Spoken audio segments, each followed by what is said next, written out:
Okay, thanks very much, Mary, and thanks to everyone for coming so far tonight. My name's Paul Martin. I'm the Director of Progressive Lifestyle Solutions. We are a not-for-profit housing provider in Liverpool that exists to provide safe, secure housing and floating support to people at risk of homelessness. We then offer a move-on service, which is affordable housing to those that have reached the end of their support journey. I'm also a Labour Party councillor for New Brighton ward on the Wirral, and I serve on the Economy, Housing and Regeneration Committee, as well as the Planning Committee. I suppose, given that it's 4 weeks to the election, I should say, I'm the Labour Party candidate for New Brighton to restand. I don't want to get myself in any trouble.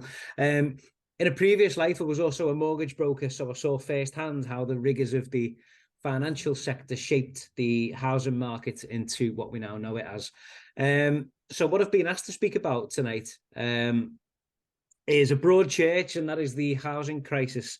And I've got a head full of ideas as to why we're here now. It's like a big washing machine, so I'm going to spend the time that I've got trying to take everything out and iron it. It'll include things like the availability of mortgages, residential mortgages, of council housing, the kind of cyclical nature of the housing market, and how all of that impacts tenants today. Some of it will be the bleeding obvious, and there will be a little bit of a whistle-stop tour into how I think we got here. I could go as far back as 1872, I suppose, where Friedrich Engels states that the housing crisis is ever present for the working class. It only becomes a topic for discussion when it becomes a problem for the bourgeoisie. But I won't do the history lesson, I don't think. But you've got to draw a line somewhere. So I'll start with council housing and how that became almost obsolete in cities and suburbs across the UK.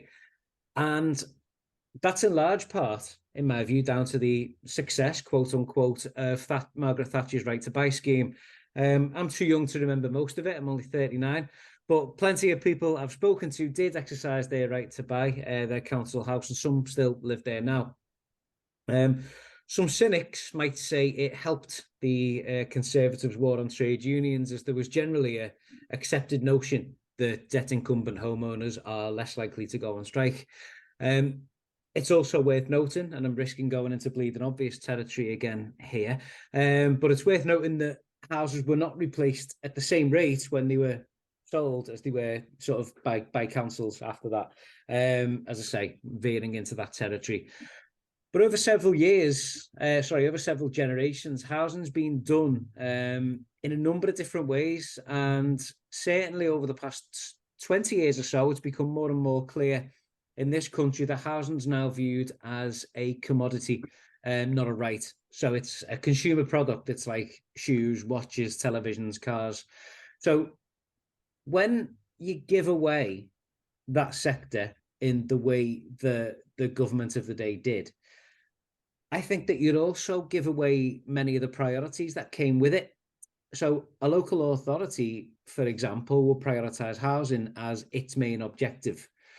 On the other hand, the aim of a developer or a large-scale landlord would be to make profit from an asset.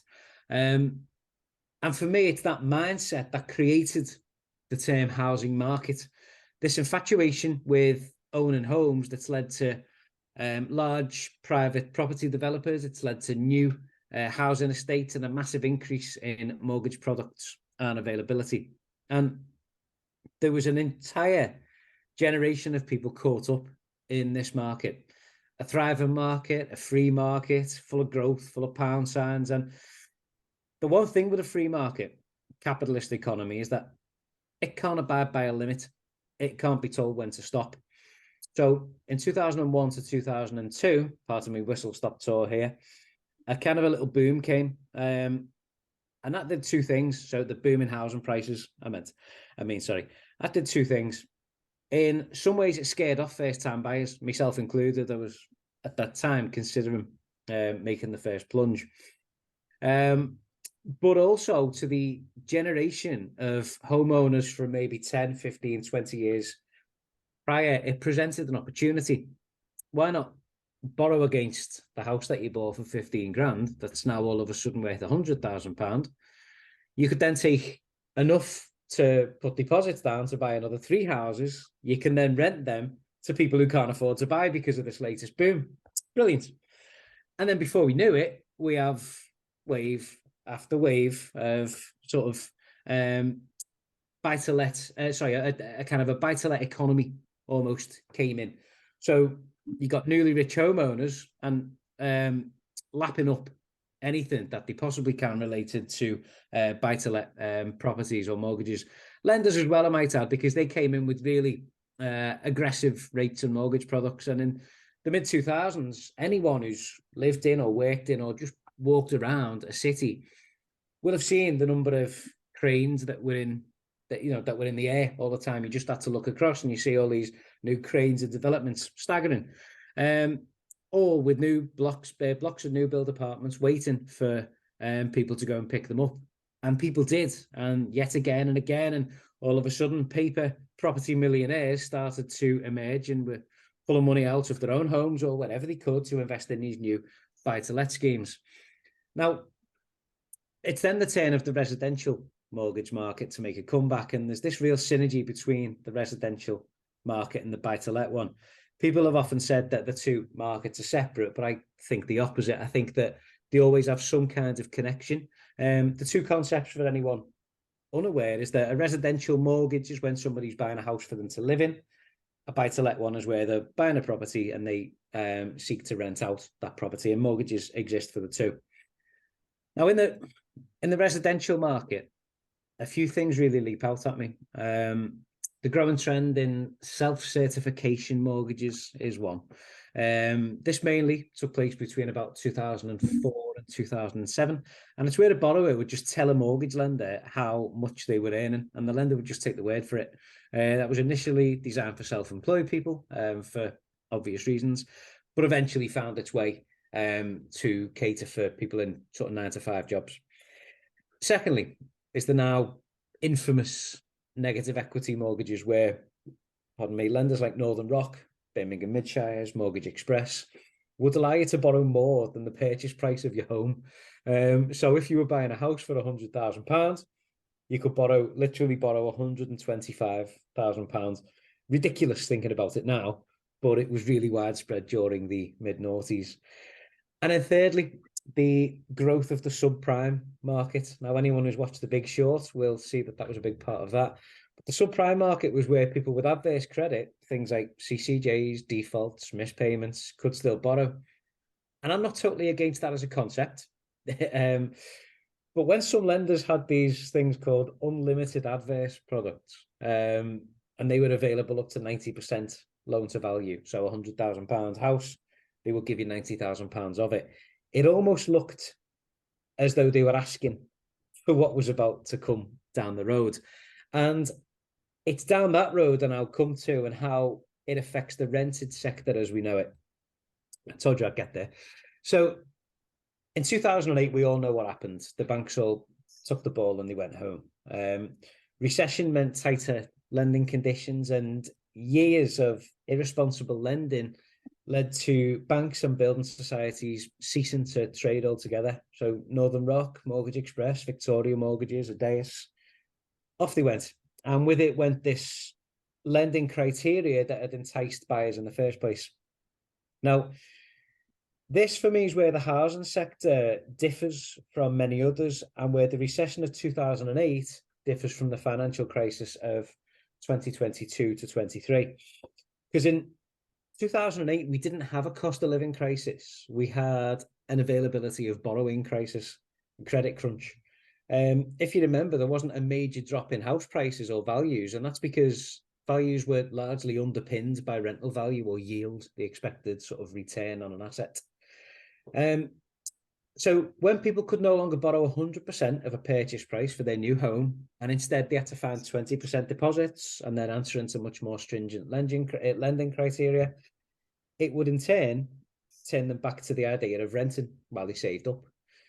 And then cue, as if by magic, an increase in the demand for rented accommodation. And that then presents a couple of problems.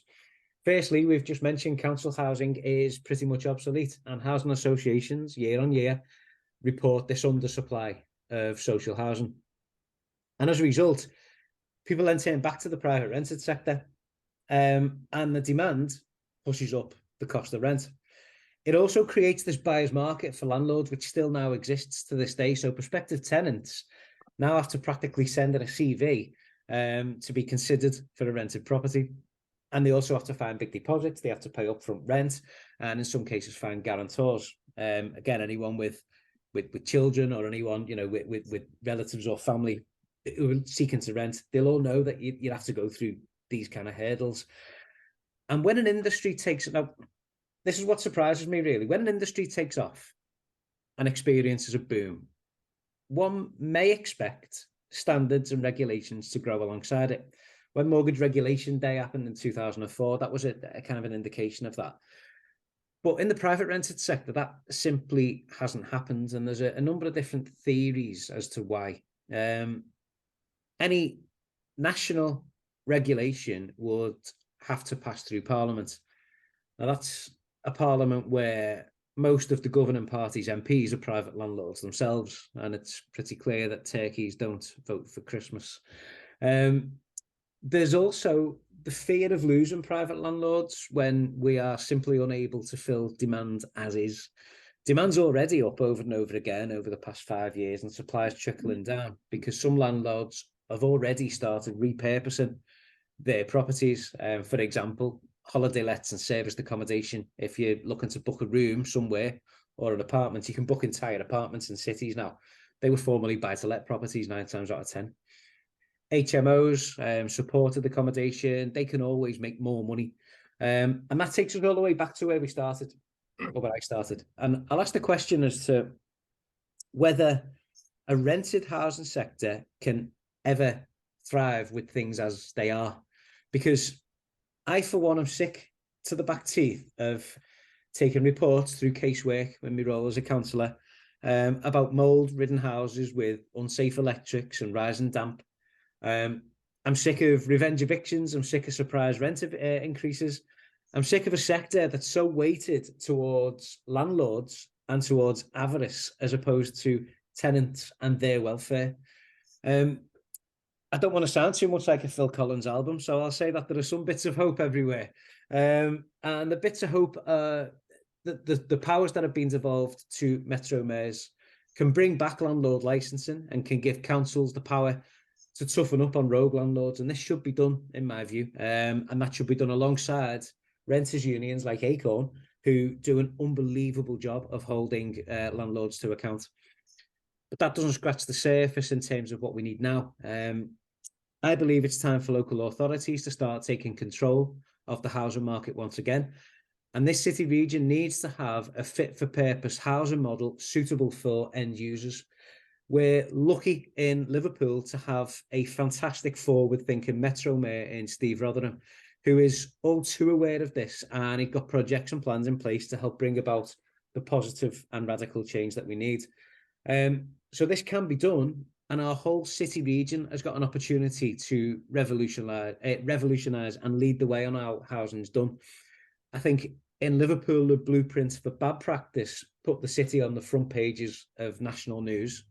It's time that we then change that. Across the whole city region, there are acres and acres of brownfield sites primed for redevelopment.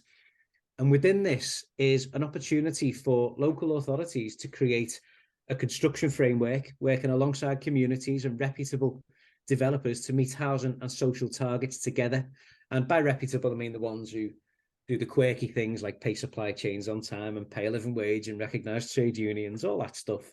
But in laying out this alternative, we also need to recognise some of the previous flaws in the sector. The biggest one that gets me goat is affordable housing, because it's for years been a catch-all term of 80% of open market value, private rented values, which are hugely abstracted for reasons I've already discussed.